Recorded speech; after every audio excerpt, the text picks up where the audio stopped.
All right. Everybody doing good so far? You having fun? Good.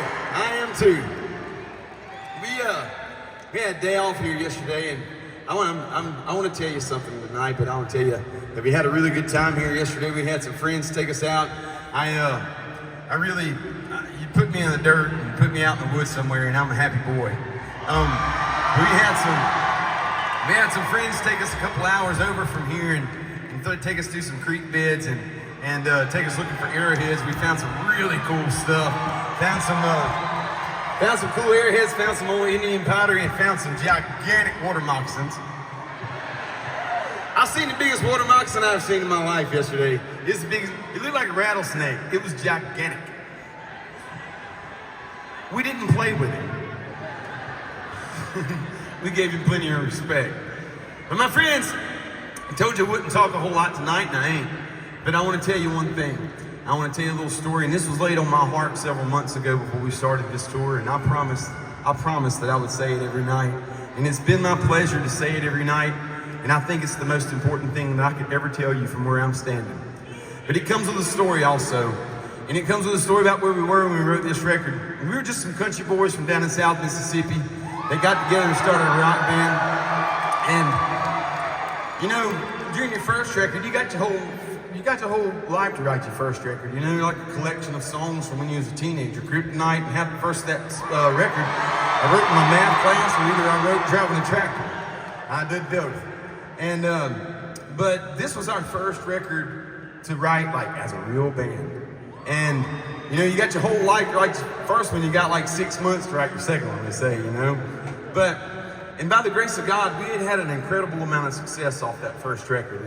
And we were a bunch of young kids. I was 20 years old when that first record came out, and we started touring the world. And that was a lot to hand a 20-year-old and a lot to hand anybody. But, you know, we were very, very blessed. But at the same time, I think we watched a lot of it go by in a very negative way.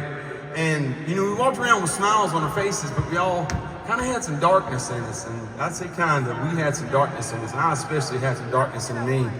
And, you know, you get into a time in your life you didn't know who you could trust, and you thought you was all by yourself, and you sure didn't feel like nobody really loved you for you.